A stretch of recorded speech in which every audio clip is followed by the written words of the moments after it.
안녕하세요. 대출과 관련해 다양한 경험과 전문성으로 정부의 불균형을 없애는 세움인베스트입니다. 지난 영상에서는 주택담보대출 규제 지표인 LTV, DTI, DSR에 관련하여 설명을 드렸었는데요. 앞 영상에서 설명드린 대로 해당 지표들은 대출 한도에 제한을 주는 규제 정책을 위해 만들어진 지표입니다. 오늘은 주택담보대출의 목적, 유형, 지역에 따른 LTV, DTI, DSR의 비율에 관련하여 설명을 드릴 예정인데요. 해당 영상을 시청하시면 대출을 진행하실 때 내가 어떠한 제한을 받는지 직접적으로 알 수 있는 매우 유익한 영상입니다. 앞으로 다룰 내용은 LTV, DTI, DSR 영상을 스킵하고는 이해하실 수 없기에 이전 영상을 시청하지 않으셨다면 시청 후 보실 것을 권유드립니다.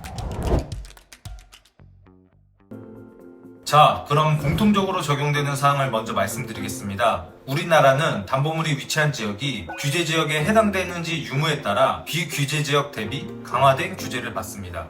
현재 규제 지역은 서울의 강남구, 서초구, 송파구, 용산구 총 4개 구가 해당되며 나머지 지역은 비규제 지역입니다. 뒤에서 보시겠지만 이러한 규제 지역은 대출 부분에서는 비규제 지역 대비 강화된 LTV를 적용받게 됩니다. 또한 DSR의 경우에는 집행 대출기간의 분류에 따른 제한의 강도를 상이하게 적용받게 되는데요. 1금융권 같은 경우에는 DSR이 40%, 2금융권의 경우에는 DSR이 50% 내에서 대출이 진행되도록 금융당국의 규제를 받습니다.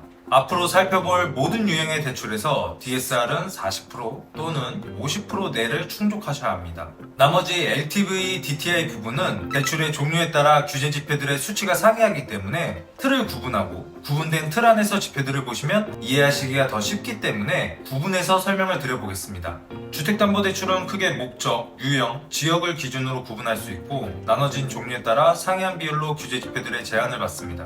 첫 번째로 목적에 따라 구분하면 주택담보대출은 주택담보대출 매매자금과 주택담보대출 생활안정자금으로 나눠볼 수가 있겠습니다.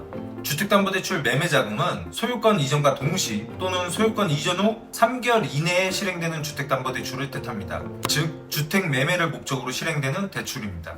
이외에 주택담보대출 매매자금을 제외한 모든 가계자금 대출은 주택담보대출 생활안정자금으로 속하게 됩니다. 예를 들어서 매매 목적이 아닌 추가 자금 마련을 위한 목적, 대안을 위한 목적, 세입자 보증금 반환을 위한 목적으로 받는 모든 대출들은 생활안정자금에 속합니다. 생활안정자금, 줄여서 생안자 등으로 불리고 있습니다. 추후 살펴볼 기회가 있겠지만 이러한 생활안정자금은 매매자금과는 달리 추가주택 매수금지 약정을 대출 시에 함께 진행한다는 중요한 특징이 있습니다. 추가주택 매수금지 약정은 간단하게 말씀드리면 생활안정자금을 받아서 주택 구입에 사용하지 않겠다는 약속을 하게 되는 것입니다. 지금 살펴본 목적에 따른 분류는 주택담보대출의 기본이 되는 대분류라고 생각하시면 되겠습니다. 이제 이 대분류를 유형에 따라 세부적으로 구분을 해보면 매매자금은 무주택자 매매자금, 유주택자 매매자금, 서민 실소유자 매매자금, 생애 최초 매매자금으로 구분을 하고 생활안정자금의 경우에는 1주택자 생활안정자금, 2주택 이상부터는 다주택자 생활안정자금으로 구분할 수 있겠습니다. 이렇게 구분하여 살펴보는 이유는 유형별 제한이 상이하기 때문입니다.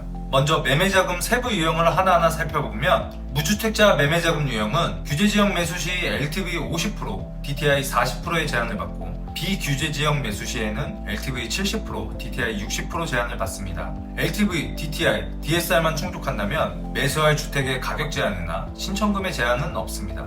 유주택자 매매자금 유형은 규제지역 매수 시 LTV 30%, DTI 30%의 제한을 받고 비규제지역 매수 시 LTV 60%, DTI 50%의 제한을 받습니다. 마찬가지로 LTV, DTI, DSR만 충족한다면 매수할 주택의 가격 제한이나 신청금의 제한은 없습니다. 무주택자 유형과 비교했을 때 LTV와 DTI의 차감이 있음을 볼 수 있습니다.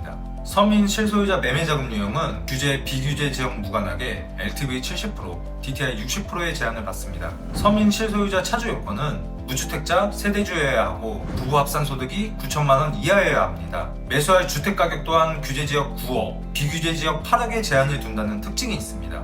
생애 최초 매매자금 유형은 규제, 비규제 지역을 무관하게 LTV 80%, DTI 60%의 제한을 받습니다. 생애 최초 차주 요건은 주택을 소유한 이력이 없어야 합니다. 기혼이 싫으면 혼인신고한 배우자까지 포함해서입니다.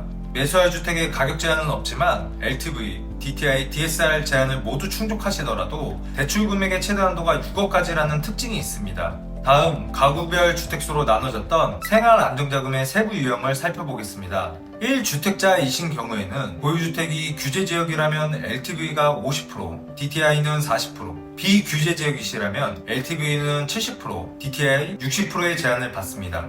2주택 이상의 다주택자 경우에는 대출을 받으시려는 보유주택이 규제지역이라면 LTV 40%, DTI 30%의 제한을 받고 비규제지역이시라면 LTV 60%, DTI 50%의 제한을 받습니다.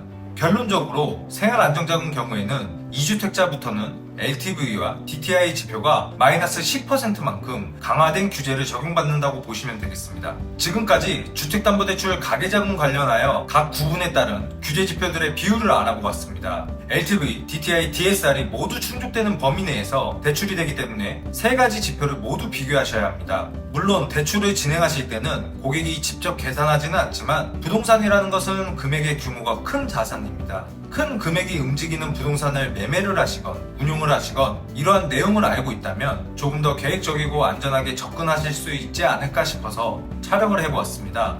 혹시 오늘 살펴본 규제 지표들을 충족하지 못하여 고민이신 분들이 있을 수도 있습니다. 어려움이 있으신 분들은 다른 방안을 통해서 해결되는 경우도 있기에 문의하시면 상담 도와드리겠습니다. 이상 다음에도 유익한 정보로 찾아뵙겠습니다.